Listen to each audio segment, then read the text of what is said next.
You're listening to Ecto Portal, a journey into the unknown with Anthony Anderson and Verna Wilson. I hope that you are seated comfortably, with the light turned down and the curtains drawn.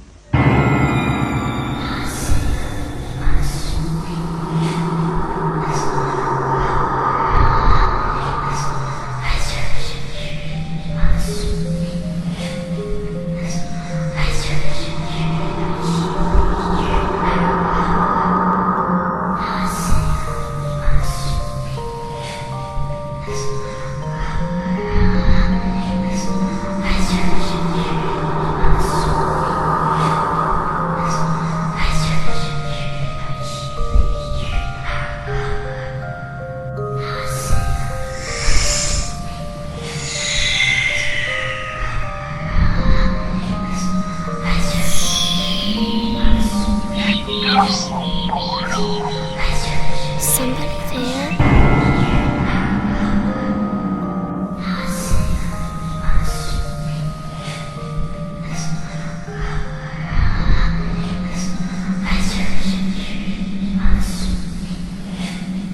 Hello once again to Ecto Portal, another journey into the unexplored, the unexplained, the unknown. My name's Anthony Anderson. I'm your host, and I'm here with my co-host, Verna Wilson. Hi, everybody. Good to hear you all again. Yes, welcome back. Well, I can't hear you all, but you all give me They feedback. can hear you. You can hear me, and I've met a lot of you, and you've given me lots of feedback about the show from before. So I hope to see you again.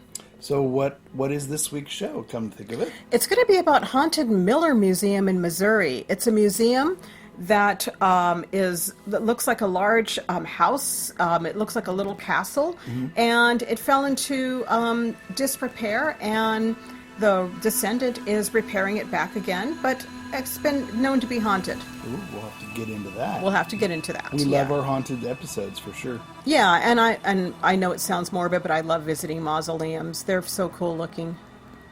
Excellent. Yeah. So what have you been up to? What are you doing lately? Well, when I want lunch, when I'm visiting my boyfriend and I want lunch or I want to go someplace for dinner, we like to visit different places in the East Bay. And there's this mall, there's this food mall in Emeryville that has all kinds of really cool food stands. Yeah. And we visited this one that was brand new called Mia Bella Fried Chicken. Oh my gosh, that was good. Now, Really? yeah, oh my God. I'm a fried chicken freak. I love fried chicken. Of course, I can't eat too much of it because, So you're definitely not a vegetarian then. No, I've tried that. I do try to eat vegetarian, but, I can't help So it. it was good chicken? Yeah. Oh, it was wonderful. Now, do they have different kinds of chicken, or is it just normal fried chicken? It's normal fried chicken, but you can choose how many barbecue? pieces. No barbecue. It was all fried chicken. You okay. can choose the pieces you want, and whether you want dark meat or white meat, or sometimes you can mix it up. Nice. And they have all kinds of sides with it. And the interesting thing about this place is that you can choose the drink you want, but they actually make Kool-Aid. And you can actually order Kool-Aid. I haven't had Tell me Kool-Aid. it's not overpriced. How much do they charge for the Kool-Aid? I didn't order the Kool-Aid, but I Did you see imagine how much it was? about a couple dollars for the Kool-Aid, but it comes in a large plastic cup with a lid. Oh, okay. They give you a lot.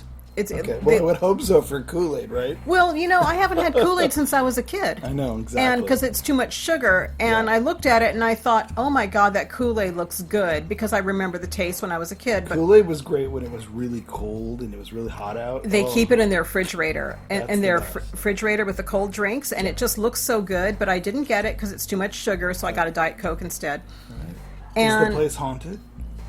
Mia Bella Fried Chicken? Nah, it's not haunted. I thought I'd ask since it's Ecto Portal. There's too many people in there. No, I hear There's you. too many people. I mean, it could be haunted, and Yeah. the spot could be, but I don't notice. I'm just too busy thinking about the food when I'm there. Yeah, she's too busy scarfing down fried chicken. And they give you all kinds of great sides. I got the mac and cheese, which they give you a lot, so I took some of it home. But anyway, great place. Nice. Yeah, and if you're craving fried chicken, go there. And what about you? I believe it or not, this isn't anything I've been doing. It's just something I read recently. Mm-hmm. It's about local movie theaters. Now that our national movie theater chains seem to be gasping and dying and going out of business, I read more and more about local neighborhood theaters that were boarded up all across the United States that are starting to be revamped, restored, and reopened. Mm-hmm. There's a few theaters in my neighborhood that's been boarded up. Yep, there is. And there's the Balboa here in San Francisco, and the owners just opened the 4-star. And then I was reading, interesting enough, the same day on the East Coast in New Jersey, Chris Evans, who is an actor, or not Chris Evans, but Patrick Wilson,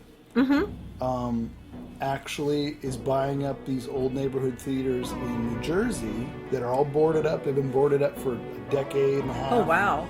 And he's restoring them, and the whole purpose of the company is to bring life back to these neighborhoods by opening these small theaters again. That's great. I kind of like that the chains are okay, but I think the chains had their day in the sun. Sure. They served a purpose, the 80s, the 90s, and even 2000 up until now. But I think their time has come and gone. That was their limelight. But being able to restore these neighborhood theaters, and most of them are haunted, I'm sure. I'm sure. I just think it's nice. It brings back life to your neighborhoods, and I just think people should support that more with events, going to movies. So, yeah, I have my own dreams of restoring like the West Portal Theater here in San Francisco. Yeah. I love that theater. I wish I would tear down they used to divide the big theater up into 3. Mm-hmm. And I would love to tear those walls down and make it one giant nice theater like it used to be. Of course, you need to be rich, you have the money. But yeah, and then the bridge over at Geary was been closed down for a long time now, about 10 years. It was sold, but I don't think anybody's done anything with it. But so I was just thinking about old theaters, and of course I love to investigate old theaters. So Yeah. that's I just wanted to share that idea that I was reading about. People doing it on the East Coast and on the West Coast. So it is an uprising movement of restoring old neighborhood theaters. What I love about that idea is number one, it gives jobs to the community, and it gives people a way to have another form of entertainment closer to their neighborhood. Yeah. Rather than having to travel somewhere else to a chain theater, even though I don't mind the chain theaters, I go to them all the time. But also the old theaters, we have to remember back then, before people had televisions, going to the theater was such an event. Yeah. And they had commercials and ads in between so that people could find, and news too, so that people could find out what was going on. Newsreels, so people could find out what was going on when they weren't listening to the wireless. Yep. And I love the decor. And they had their stands too, where people bought drinks and food. But it was such an event, and people are going to feel like it's an event again by restoring those old theaters. Yeah, I mean, I guess that's the idea. They're putting in like meeting spaces where business could come into the theater, rent it out, and do a PowerPoint, sure, and presentations, and just all kinds of uses for these old theaters, which is great. I just like to see it. Yeah, and as much as I love watching the Netflix and Prime and being able to rent a movie, there's nothing beats going to seeing something on the big screen and going into a beautiful old theater. Yeah. Yeah. To me, they have more character than the chains, so I agree. That's all right. Completely, yeah. All right, so what do you say, the paranormal news? Yeah, let's get to the paranormal news. Yeah.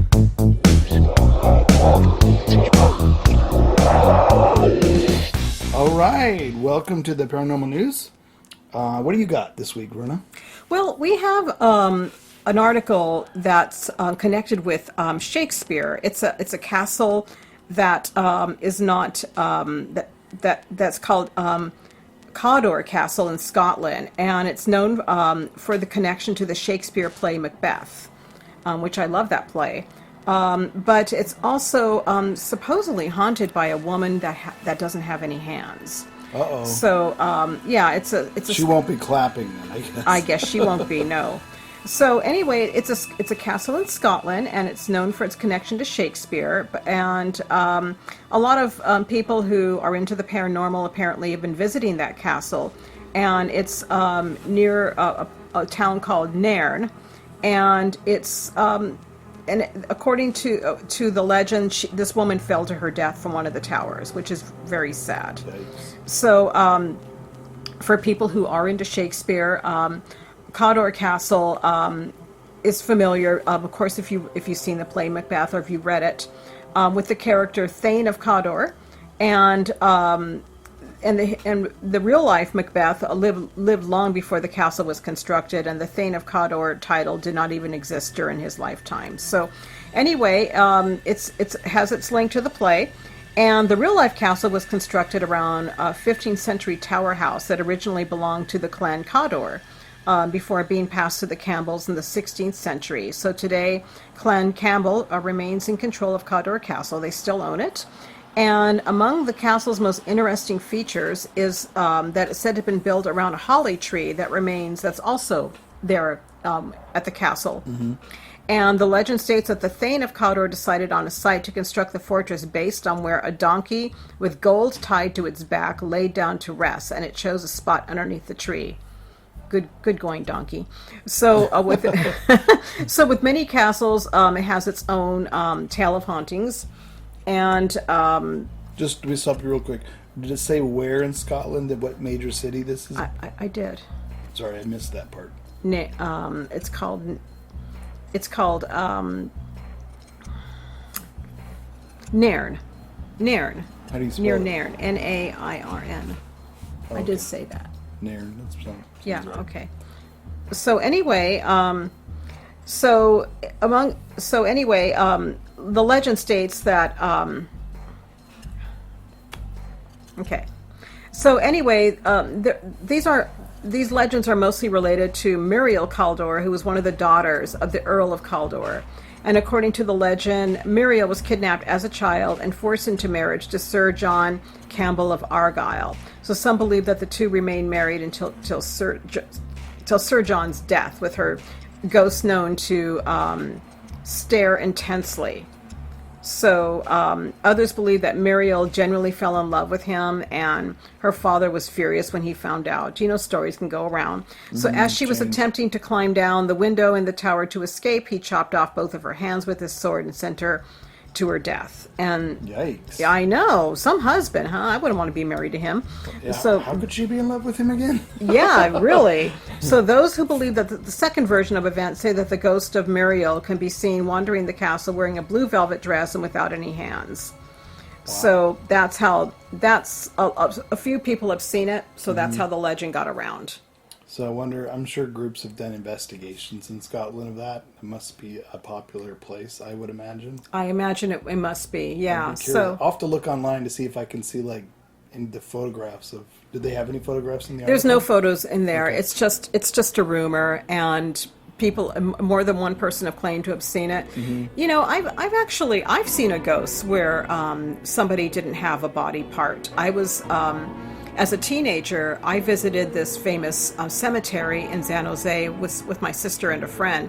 We were just in front of the gates by the car, and there was supposed to be a rumor of a ghost that ran with no feet. It was supposed to be a woman. Yeah. And we weren't drinking beers, we were drinking sodas, and we were just in front of the car talking, and it was nighttime, and then all of a sudden we saw her. She just ran right past us, and she didn't have any feet. Yeah, I think it's a misnomer, a popular misconception that when people see, oh, I saw a ghost, a beheaded ghost, or a ghost with no arms and legs. Mm-hmm. I don't think it's they don't have arms and legs and a head. I think it's we just don't see all of them. Right. Because when they appear, maybe they're not appeared all the way from wherever they're at, and we just see parts of them. Right, and this one rushed really fast, but we were able to see she didn't have any feet, but we did. But you know, if she slowed down, which I'm glad she didn't, we would have been able probably to see more. Maybe it's more etheric. We don't know. We don't know why. No, but I just think it's they have the ability to come and go from there wherever they're at to where we're at. Exactly. And they don't always come all the way in. Maybe a little bit. Maybe she ran past, or it's that split moment in her wherever she's at, her atmosphere, that she's running in her atmosphere, but you only saw her from like the knees up or whatever. Very good theory, yeah. And also, it could also be that that your etheric body represents what your earthly body, what was going on with your earthly body at the time. Yeah. And her spirit is still picturing something missing, and the body and the etheric body is also reflecting that. That's another theory. I actually attribute an aura, a person's aura, and Right. people read auras. That's and what I meant. It's whether Yeah. they're healthy or not healthy by the colors and the contrast. Right. That's I think auras are really, really a strong part of what you are when Absolutely. you leave your physical body. Yes. I think that's just it's surrounding you while you're in your body, but when you Right. leave, that's what leaves. It's right. part of what leaves. Yes. So if you don't have a healthy aura, Yeah. work on it. Yeah, check to make sure your feet and your arms and your head have an aura still. That's why it's important to work on your health. Your etheric body That's right. will reflect it. Yeah. Yep. All right, mine is actually a location I've investigated. Well, not really investigated, but I visited. So when I was in England about 3-4 years ago, our group, it's actually Dave Schrader's, one of his groups, we went and toured, we stopped in Nottingham. And in Nottingham, there's a giant mall, and there's the old sandstone tunnels underneath that people used to live in during the Dark Ages. We visited that. It was a museum. You go through the mall down into the tunnels. It was weird. But also in the main downtown area of Nottingham, it's the Galleries of Justice. Basically, it's the old courtrooms. And it's a museum. You walk through it. You can go inside all the courtrooms. They have robes you can try on, the wigs, and so we took pictures of each other. Oh, wow. You know, judging each other. And you can try them on, huh? Yeah. Oh, wow. That's why they're there, so tourists can take pictures of each other and selfies and stuff. It's fun. But I guess this particular group of ghost hunters, and I guess a lot of people investigate. Sure. This group is called Ghost Mag. They investigated the upstairs, and I guess there's a lot of ghost hunters who have investigated said there's a rock throwing ghost in the caves. Now, the caves below the Galleries of Justice, the courtrooms, used to be the old dungeon. Oh, wow. And when you go down into the Galleries of Justice, you go down further down, you'll see the old cells, you'll see all the old torture devices. Oh, my gosh. You could probably feel a lot of sadness around there. Yeah, I actually did some EVP work, but I didn't really get anything, but it was during the day. Did you feel sadness? No, I really didn't have enough time to feel much of anything because we had to keep moving. Oh, yeah. I But get it. I would love to do what they did, which is go down there, and they went down in the caves, and they sat, and they provoked the ghost, and he started throwing stones at them. Aww. And they caught an actual EVP at the very end. I'm gonna play. Oh, wow. I'm gonna play that clip right now. You'll Okay. hear a little bit. It's only a little bit of it. Yeah, I want to hear it. But you'll hear them throwing rocks and provoking, and then they're gonna. You'll hear the EVP at the very end, and I actually isolated the EVP at the very end so you can hear it really, really well. Okay. So you'll go ahead and listen to it, and that way you can figure out what it says. Then we'll talk about it when we get back. Sure. All right, and here we go. Come on, old man. It's the best you've got. I think he's a coward. Come on, give it your last shot, Scaring Bill. old kids.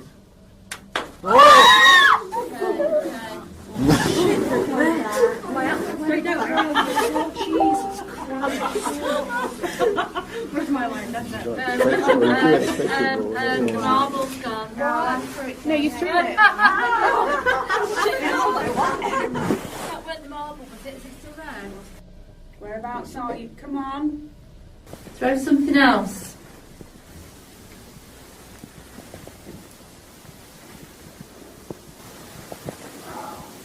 What was that? Is that you? What The hell was that?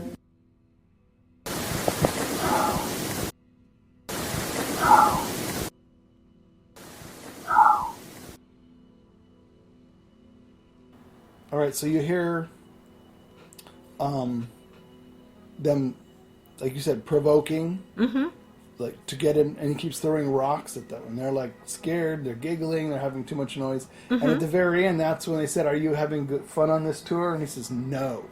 Oh. That's what I heard is no. Yeah, I heard that too. And Okay. I think it's absolutely a Class A, but Yes, I think so too. this group said is the best It's pretty EVP clear. they ever captured. But they had a lot of stones thrown. But they were just really thrilled to actually get this particular stone. The whole place dates back to 1375, and a lot of ghost groups around the world have actually investigated. But there was lots of punishment. Men, women, and children were punished there. Crimes of minor as theft. That's sad. Hangings were held on the steps of the courthouse for hundreds of years until 1864. Yikes. Used as a public police station for 80 years before it closed in 1986. The caves are apparently the most haunted. Say the least. And it says cleaners actually refused to sweep the main entrance hall where at least 3 ghosts have been seen. I believe it. So that's interesting. So I'll put that on the Facebook page if you guys want to watch the actual video. But that I just played you the audio portion at the very end so you can hear the EVP, which I was very impressed with. All right, so that's the paranormal news.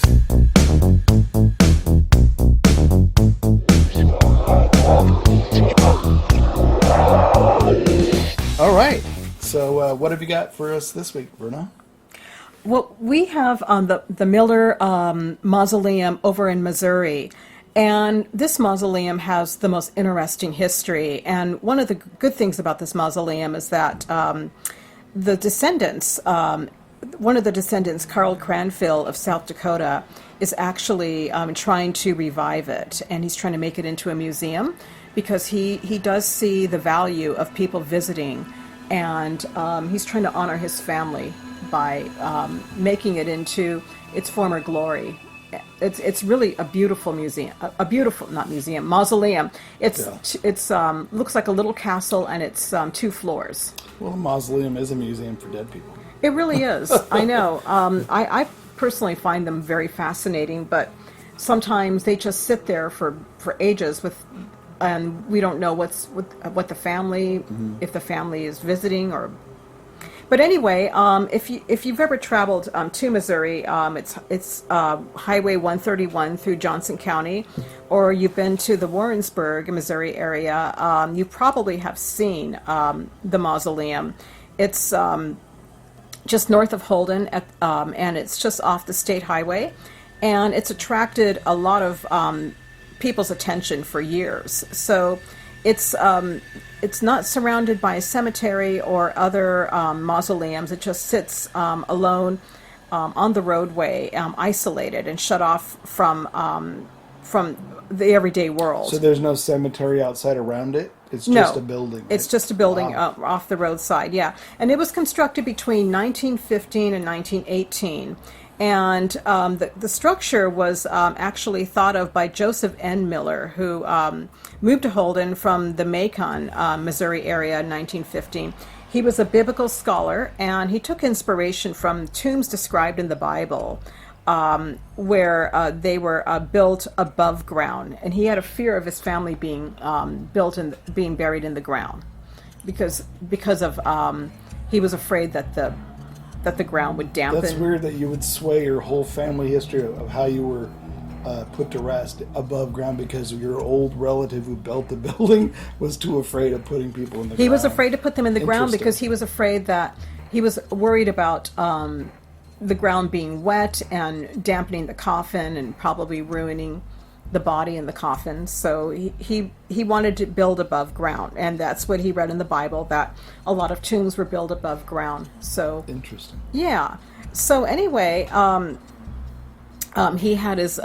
There's been a total of 18 entombments of the Miller family, and is just his family allowed in there, or do they bury it? Just his family. Wow, yeah, the member and descendants at the mausoleum. The last one being in 1931.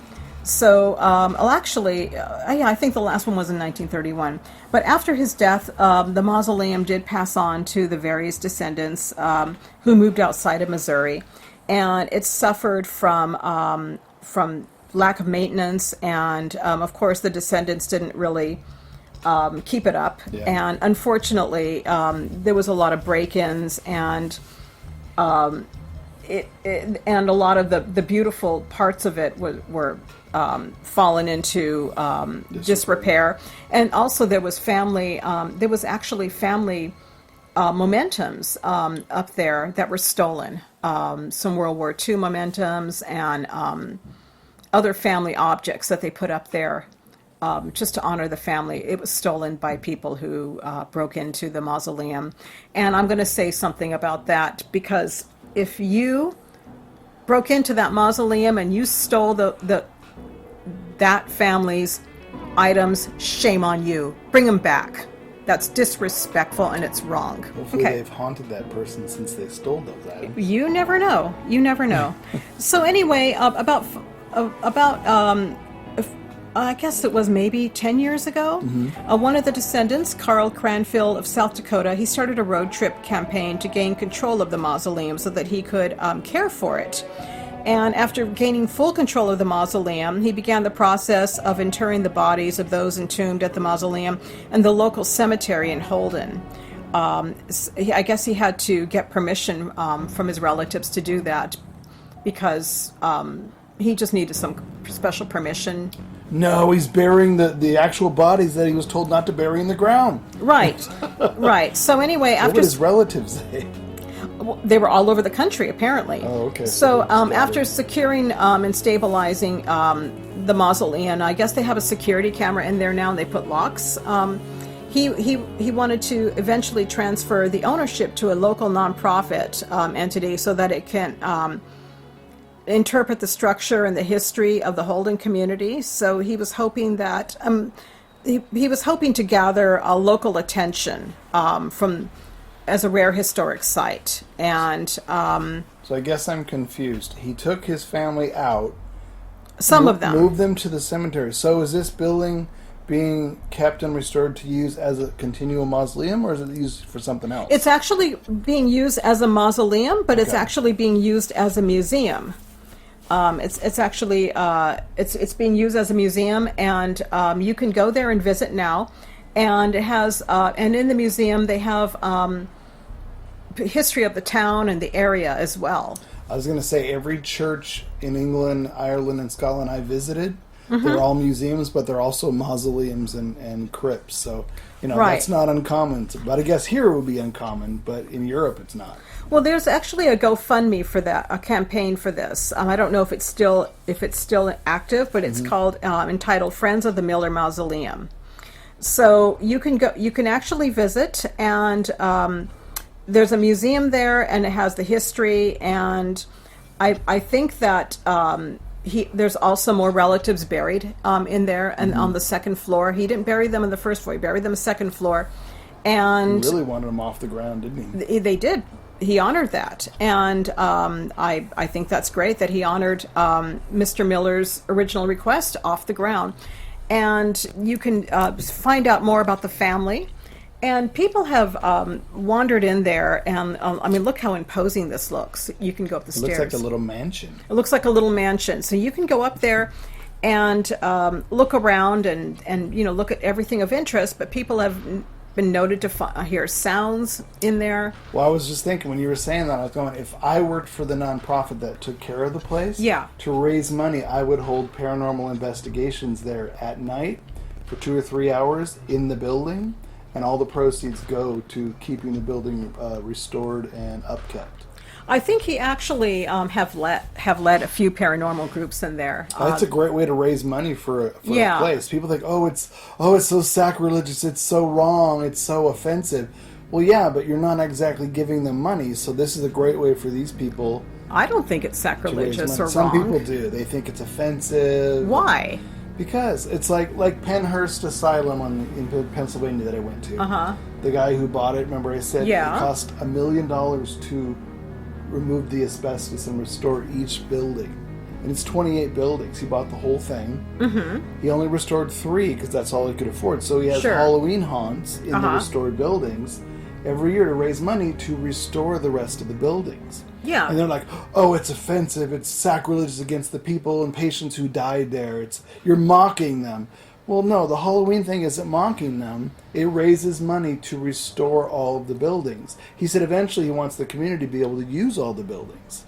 Yeah. But they won't help him raise the money to restore it, so he's doing it himself with these Halloween haunts. That's kind of what I mean by these. Some of these nonprofits, they really understand that and go, They do understand, We can yeah. raise some quick money to do the things we need to do to keep this place where we want it. And other places, And they have to have an event that's going to get people's attention. oh yeah. I mean, around Halloween, you could do a ghost story event where you have seating. You could Right. It have depends on how you do it, too. play. You could do Yeah. whatever you want. But these kinds of things do raise money to fund the restorations. But some people are just Like there's a place out in Oakland. Uh-huh. It was an old house. I forget the name of it. We had a friend who was a resident ghost hunter, but she was on the board of the trustees of the nonprofit. Sure. They kept up this Victorian house. It's right next to the freeway. Yeah. The party house. Oh yeah, the party house. Yeah. Historic. It's beautiful. They kept everything in it. Right. The family owned everything in it. It is exactly as it was. Mm-hmm. But to raise money, they had paranormal ghost hunts of the house every 2-3 times a year, and it raised a lot of money. They have weddings and stuff on the grounds, but it was another factor. Now, as soon as she left and moved away out of state, I noticed they don't do that stuff anymore. So Oh yes, because she's not really spearheading. active. She's not really active in it. Yeah. Which is a shame, because if you have a steady income from that stuff, and it was $50 a person, they would have about 15 people maybe tops, and they would split up a little. Here's what I see about that. About And having that's 2 hours. Yeah, about having regular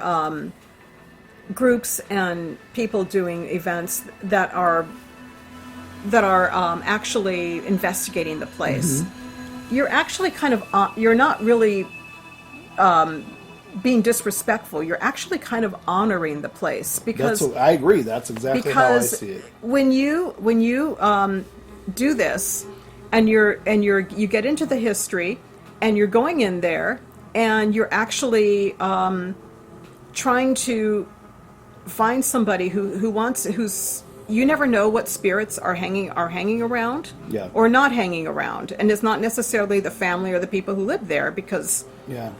But I got some great EVPs at the you- party house when I was there. That's wonderful. And you can find out something probably from the history. Maybe somebody has something to say to you, and you can uncover history that way. And in that way, I think you're actually honoring the people and the place. So look at it that way. Look at it that you're interested enough to make a little bit of a communication, and then maybe you'll uncover something. And I'm sure a lot of places, they read about all the horrible ghost hunters that break in and destroy places that are historic. So that's probably what some of them are only thinking about is, they're going to destroy our place. But then that's not a paranormal group I want to be associated No. with. And Well, most of them aren't even groups. They're just teenagers that thought, let's go try this. Right, but that's not a real paranormal No, group, and I don't know people who do that. No. The groups I know are very respectful. Yep. Yeah. So But yeah, so that it's interesting, though, especially that the family members are keeping this place alive. I think it's great that Carl is doing this, and I think Carl has let in a few paranormal groups. I don't know how much, because I only know a little by what I've seen and heard on. I actually did see a paranormal group investigate it on YouTube. I've only seen little bits and pieces, but Yeah. I'm sure outside of the media, he's probably let in more than one. But I think it's great that Carl is doing this. And Yeah. Carl, if you're listening, we'd love to have you on as a guest. And if there's something you want to add that we're not mentioning about the mausoleum. Just to talk about the challenges, things they've developed to keep the upkeep, to keep the money coming in. Yeah. The nonprofit, how that works. I'd be curious to find out something. I would be curious too. And back to the haunted part, apparently the locals have been seeing and hearing things in that mausoleum for years. There's been rumors that they hear sounds, that Yeah. they might have seen figures. Of course, we don't know if it's a person going in there, but they might have seen a figure here and there standing there or around the place. Local legends. Local legends, and every place has its local legend. If you live in the area and you've seen something, you've heard something, we'd love to hear from you.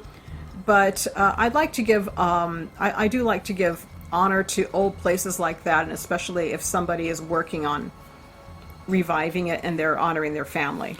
All right, folks, make sure you respect your local family mausoleums in your area. Yes. Because someone took a lot of care and time and effort and money to build that, Absolutely. to represent their family. So, Yeah. all right. So that's it. And That's another episode of Ecto Portal, folks. And I guess until next week, we'll say goodbye. yep, see you next week.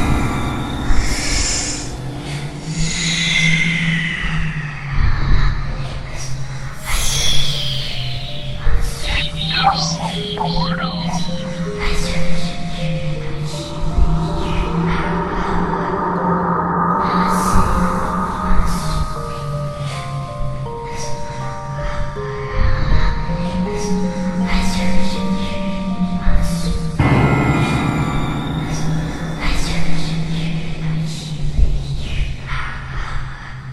Royalty-free, copyright-free music by Kevin MacLeod and Ross Bugden. Be sure to visit us at www.ectoportal.com. Check out our archives on YouTube and head on over for new episodes to ectoportal.podbean.com.